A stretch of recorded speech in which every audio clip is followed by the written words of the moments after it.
Have you ever gotten caught up in the hype for a video game? If so, you know how disappointing it could be when that game doesn't live up to the hype. I'm looking at you, Duke Nukem Forever. It can be pretty risky to hop aboard the hype train, but sometimes it works out. The Last of Us is a game that not only lived up to, but exceeded its hype. I suppose saying that sort of spoils what I think of the game, but don't worry. I have plenty to say about this game. Oh, and on the topic of spoilers, don't fear. The story of The Last of Us is great, so I won't be spoiling anything. Alright, enough messing around. It's time for the real meat and potatoes of this video. This is my review of the PS3 exclusive, The Last of Us.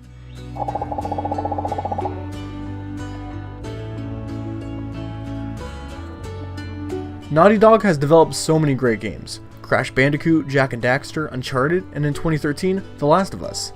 Their gameplay and stories got better and more mature as time went on, and The Last of Us continues that trend.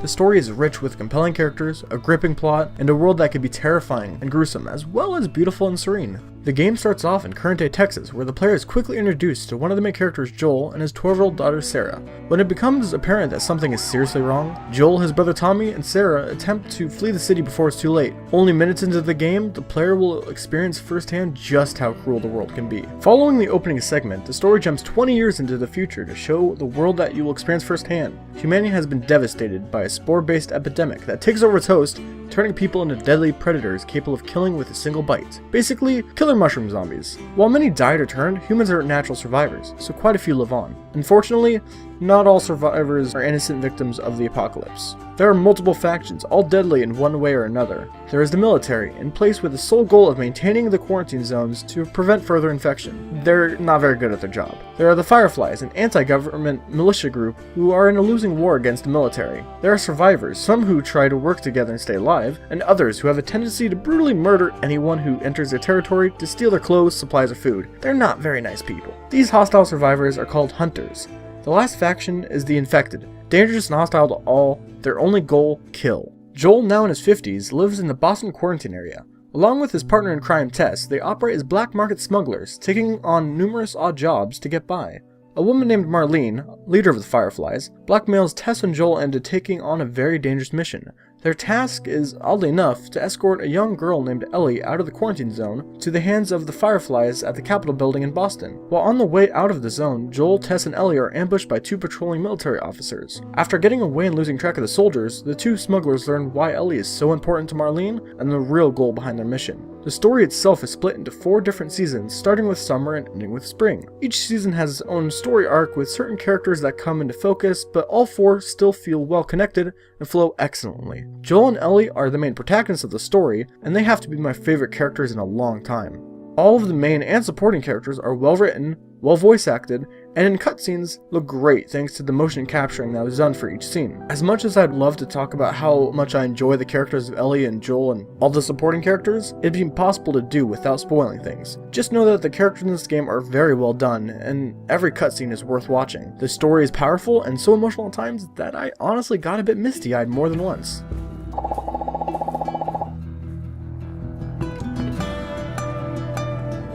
Without the game's near-perfect presentation, the story wouldn't have been as powerful as it is. Firstly, the game looks damn good. In every location, whether it's a forest, city, underground, sewer, town, whatever it is, you can tell a great deal of work went into the visuals. I mean, just look at it.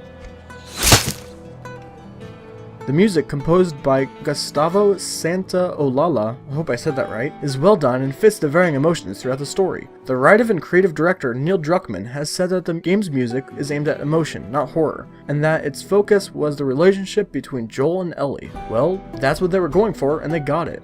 The music and visuals are great, and they come together excellently in the various cutscenes throughout the game. The voice actors were put on a motion capture stage to act out each cutscene, resulting in some real good stuff. We are survivors. This is our chance. It is over, Tess!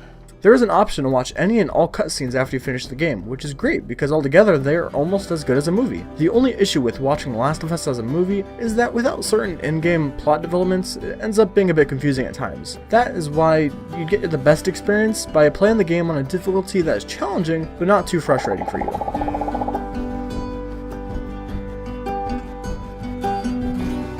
The Last of Us is a third-person cover shooter with some stealth aspects, some skill upgrades, and a minor crafting system. I'll get it out of the way and say that the gameplay in The Last of Us breaks no new ground. That's alright, because the game doesn't have to reinvent the wheel to be good. The story and presentation are the highlight of the game, at least for me, but the gameplay is still engaging and thrilling. You will control Joel, while Ellie is an AI for most of the game. You do get to switch it up later and play as Ellie, but they play basically the same. Your main goal is to survive, so that means using any tools available to kill or stealth past whoever stands in your way. Joel can use quite a few different weapons: pistols, rifles, shotguns, and explosives, as well as a few others. If you want to be more up close and personal, Joel can use melee weapons or his own bare hands if needed. If a more subtle approach is needed, Joel can stealth around, use bottles or bricks as distractions, and use shivs to quietly assassinate targets. From years of apparently being a bat, Joel can listen very hard to locate targets through walls and around corners?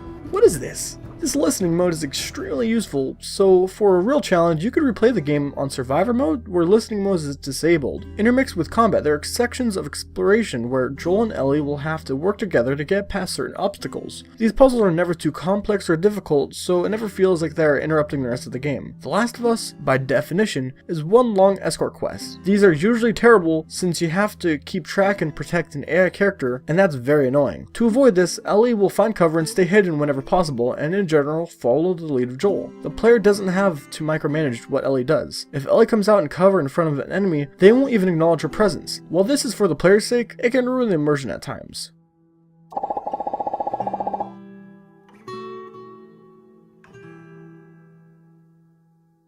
All in all, The Last of Us is a great game.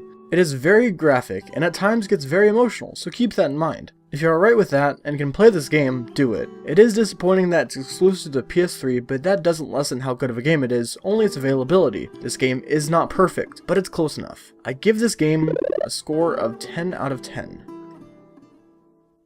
As always, if you watched this far, thank you for checking out my review. Be sure to leave a rating or subscribe if you want to see more. I really appreciate it. The next review I'll be doing is going to be an indie game called Fortix, so expect that soon. It'll be interesting.